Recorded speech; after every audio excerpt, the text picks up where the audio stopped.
Luapan air laut dan ditambah dengan kebocoran tanggul Muara Baru membuat pelabuhan Nizam Zahman Muara Baru hingga Kamis malam ini masih terendam air rob. Banjir setinggi 40 hingga 60 cm ini membuat sejumlah karyawan yang bekerja di kawasan pelabuhan terjebak akibat akses jalannya terendam. Sementara itu, kendaraan yang nekat menerobos banjir mengalami mati mesin. Fenomena banjir rob yang diprediksi melanda pesisir Jakarta terjadi pada 4 hingga 6 Desember nanti.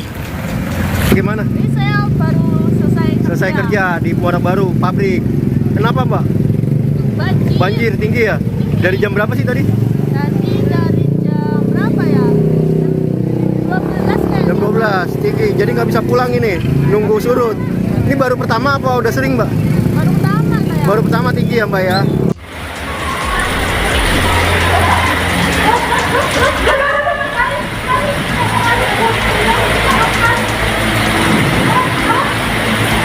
Sementara itu di Malang, Jawa Timur, beberapa pengendara motor hanyut tersapu arus banjir hingga nyaris masuk ke solokan. Beruntung warga berhasil menyelamatkan salah satu pengendara motor naas tersebut. Hujan deras sejak Kamis siang menyebabkan jalan-jalan utama di Kota Malang seperti Jalan Letjen S. Parman tergenang banjir hingga 60 cm dan menyebabkan kemacetan panjang. Banjir tak hanya menggenangi jalan utama, air juga masuk ke wilayah permukiman warga. Dari Jakarta dan Malang, Jawa Timur, Sofyan Firdaus, Denny Irwansyah, iNews melaporkan.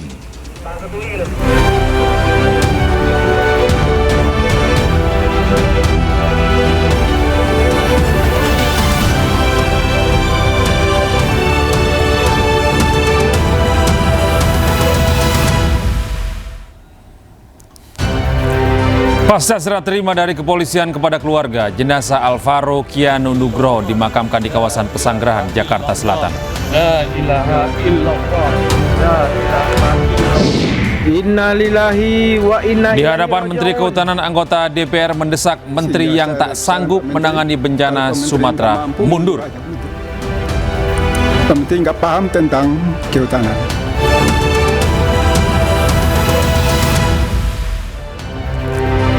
Halo, selamat malam pemirsa. Menemani istirahat Anda pada malam hari ini, iNews Malam akan kami awali dengan informasi ratusan konvoi pemuda menyerang warga yang sedang asik nongkrong di warung kopi di Kabupaten Tuban, Jawa Timur.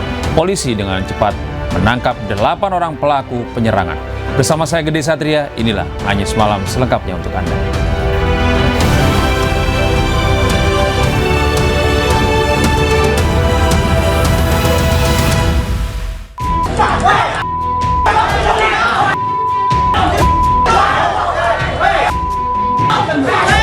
Ratusan pemuda menyerang warga yang tengah asik nongkrong di warung kopi di Kabupaten Tuban, Jawa Timur, hingga terjadi pengeroyokan.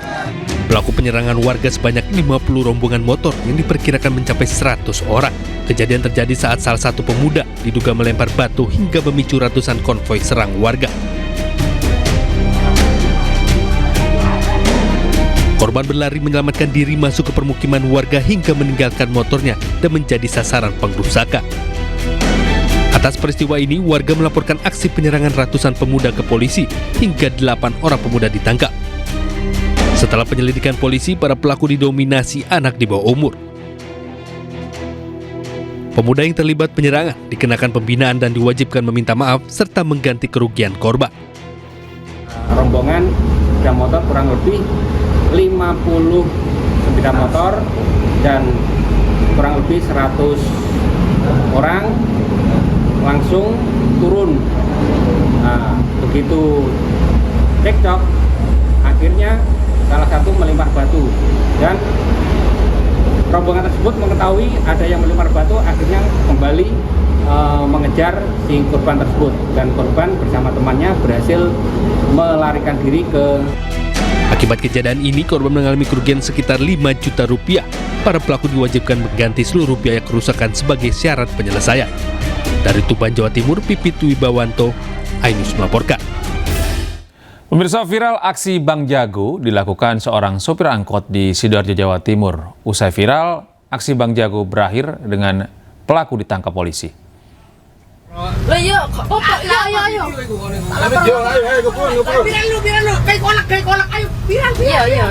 Aksi Bang Jago yang merupakan sopir angkot di Sidoarjo, Jawa Timur viral.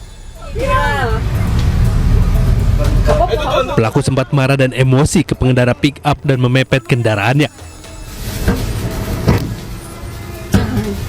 Tidak hanya mengancam, pelaku juga memukul mobil menggunakan kunci roda dan menabrak bagian belakang.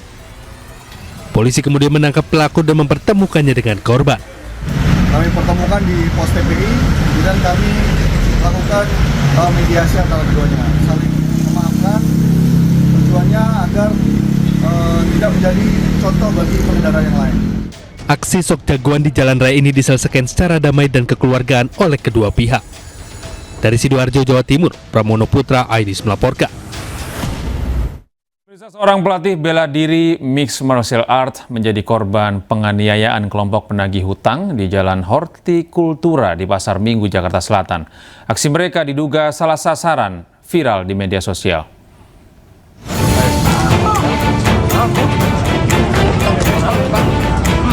Sedang asik menikmati makanan seorang pria, tiba-tiba ditarik paksa sekelompok orang hingga terjatuh di Jalan Hortikultura Pasar Minggu, Jakarta Selatan. Para pelaku diduga penagih utang yang salah sasaran. Karena tak terima, korban pun melawan, dibantu beberapa warga. Aksi para pelaku pun terhenti dan langsung meninggalkan lokasi dengan sebuah SUV. Belakangan diketahui korban merupakan seorang pelatih bela diri MMA. Korban yang telah dihubungi berencana melaporkan kasus ini ke polisian dan mencari para pelaku. Dari Jakarta, Helmi Sanjambati, News melaporkan. Ya pemirsa, pasca serah terima dari kepolisian kepada keluarga di Rumah Sakit Polri Jakarta Timur pada Kamis sore, jenazah Alvaro Kiano Nugroho tiba di rumah duka di kawasan Pesanggerahan, Jakarta Selatan. Jenazah Alvaro pun langsung disolatkan dan dimakamkan di tempat pemakaman umum yang tak berada jauh dari rumahnya. Sekitar pukul 3 sore, jenazah Alvaro Kiano Nugroho tiba di rumah duka di Jalan Masjid Muflihun, Pesanggerahan, Jakarta Selatan. Jenazah kemudian dibawa ke Masjid Muflihun pada tempat terakhir kali almarhum Alvaro terlihat untuk disolatkan. Usai disolatkan, jenazah Alvaro langsung dibawa ke pemakaman wakaf Masjid Muflihun untuk dimakamkan.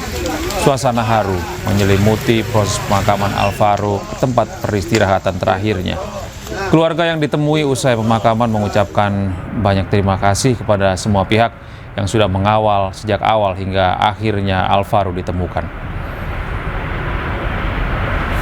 Terima kasih banyak untuk Polsek Pesanggerahan, Polres Jakarta Selatan, Polri, terutama untuk Bu Sela yang udah banyak membantu dari awal sampai. Syukur alhamdulillah bahwa selama 9 bulan ini sudah terungkap dan diketemukannya, walaupun angka itu diketemukan.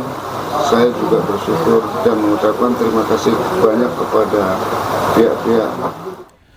Pemirsa, penyidik terus mendalami kasus kematian Alvaro Kiano yang diduga ada keterlibatan pihak lain hingga tewasnya tersangka ayah tiri korban. Sementara itu polisi kembali menemukan bagian kerangka yang diduga rahang milik korban Alvaro.